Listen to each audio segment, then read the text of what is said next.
The Coghill River is a picturesque, pristine river with tens of thousands of sockeye salmon swimming up it every year. The Coghill is a great river to fish, and in addition to sockeye, the river supports pinks, dollies, and cutthroat. However, there's a problem. As you approach the Coghill from the sound, it becomes dangerously shallow and nearly impossible to navigate.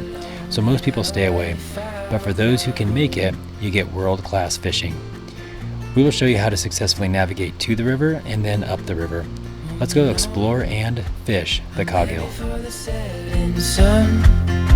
For you to fall into my arms, a place I call my home. I was looking to belong when I already found my home.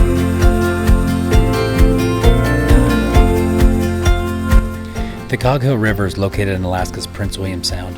Prince William Sound is the crown jewel of boating in North America. From Whittier, the Coghill River is about 35 miles away.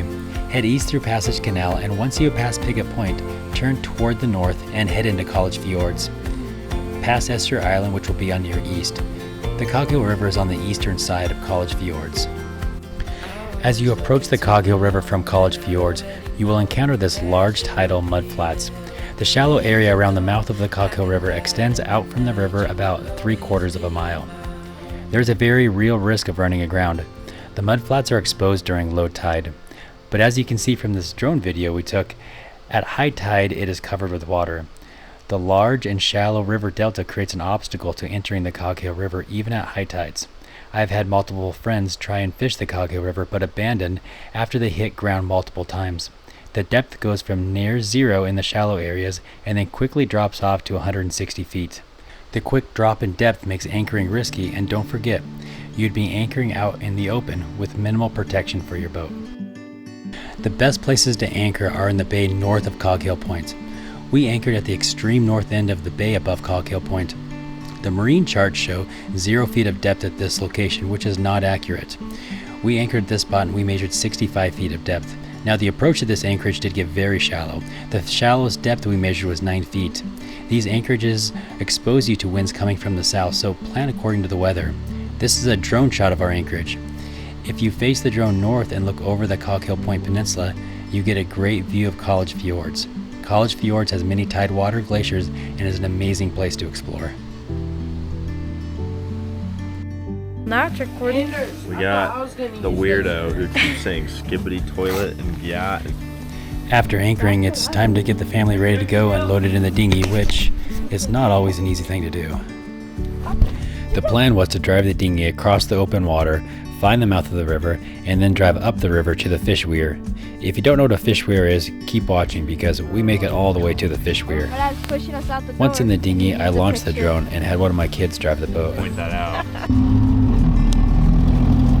It's shaking pretty darn bad. Is it just too much weight? Nope.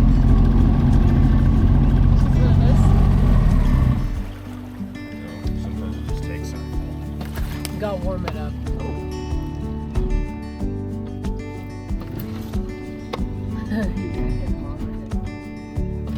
On our way to the river, we found the trailhead of the Coghill Lake Trail. This trail will take you to the public use cabin on Coghill Lake. My friends tried to hike this trail to the cabin last summer, but had to turn around because the trail was excessively overgrown and virtually impassable. Definitely get some updated information on the trail before hiking it.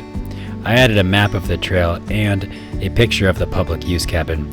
You can rent out the cabin on recreation.gov. Most people charter a float plane to this cabin. As we drive the dinghy toward the Coghill River, it should be noted that there are no commercial fishing boats here today. This is a very active commercial fishing area, and the days that the commercial fleet has an opener, this area will be packed with commercial fishing boats. It is probably best to avoid coming to the river on those days because, well, the commercial fleet does a really good job at doing their job, which means you probably won't catch many fish, and there will be a million nets all over the place, making it nearly impossible to navigate around them. I figured this out the hard way at Main Bay. There's no rule or law that says you can't come while the commercial fleet is here, but it's really best to fish somewhere else because it's just going to be a better experience. When you're looking for the mouth of the river at water level, it's deceivingly hard to accurately locate the mouth of the river. It seems easy, but it's not. This is where the drone became extremely helpful. With the drone, I could tell exactly which direction we should head. As I flew the drone, I would just tell my son where to drive the dinghy because I could easily see precisely where everything was at. Also, as we approached the river, I could tell exactly where the deepest channel of the river was. It did help that I had a polarizing lens on the drone, which helps take some of the glare off the water and helps you see through the water.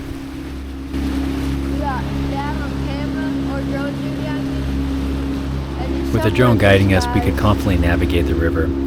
The deepest part of the river frequently changes, but with the drone we could easily see where the deepest channel was at, and I would just tell Ryder where to steer the boat.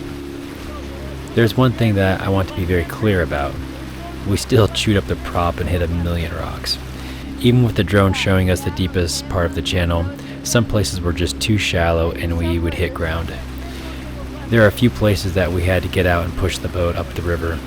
We came prepared to get in the river. 2 of my kids had chest waders on, and I had a wetsuit on. Here's the bend in the river. We decided to stop and do some fishing. Before this bend in the river, you can see a very shallow area. We had to get out of the dinghy and push it up the river for a short distance at this location. I was bound and determined to do some fishing and make it all the way to the weir, mostly because I was having fun exploring.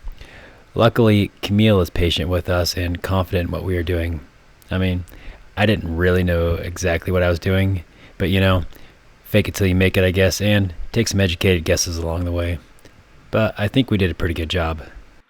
Yeah, go Andrew, go under him. Andrew, come this way.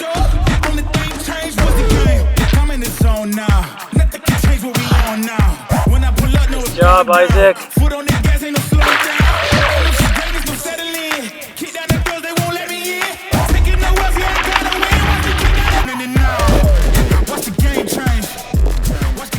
I gotta tell you, after a short learning curve of figuring out where the fish were, we started catching a fish. Oh my gosh, Camille's got It one. was so easy that even Camille caught a fish.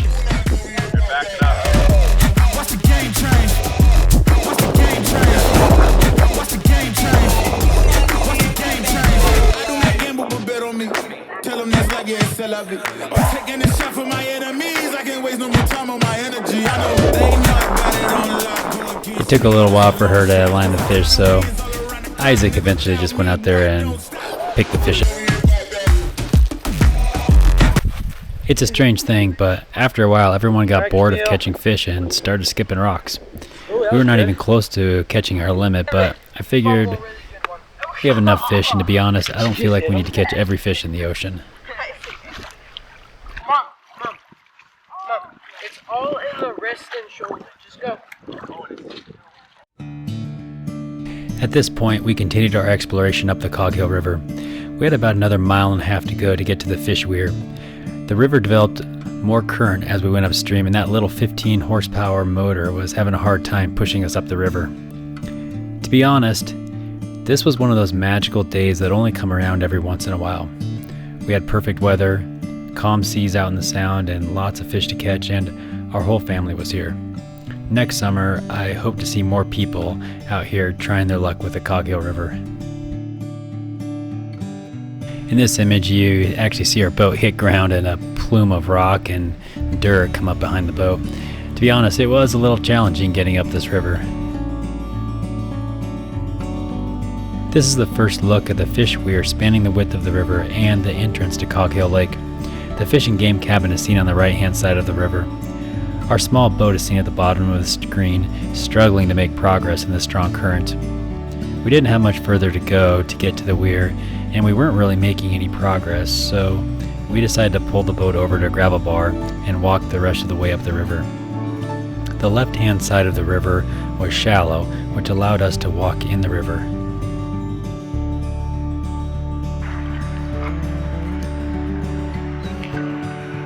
How was it catching your first fish?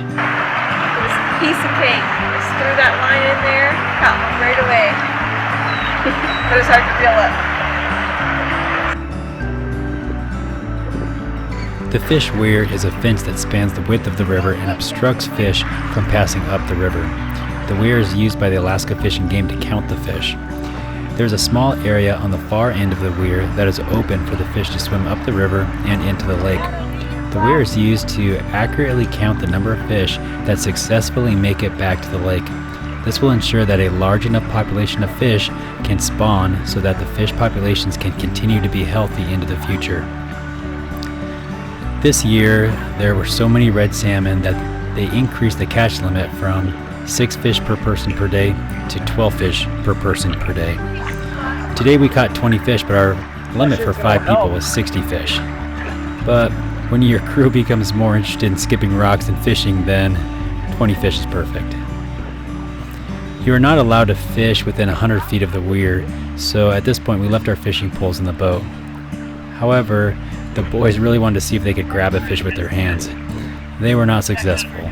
It's a lot harder than you think to grab a fish with your hands. I'm not trying to give this information so that these areas can be exploited, but because I believe that it is important to get yourself and your family out in nature to experience adventures together. Sometimes these adventures can be difficult on our family, but the adventures help pull us together as a family and help ground our souls in nature. And the adventures that were the hardest, we tend to remember the most and talk about the most. Growing up in Alaska with my mom was very adventurous. She would often say, "We are not having fun unless someone almost dies." Now, I think she was joking, but honestly, I'm not totally sure. But regardless, we had a lot of adventures growing up in Alaska. And I hope you and your family do also. Hopefully these videos will help you and your family navigate your adventures.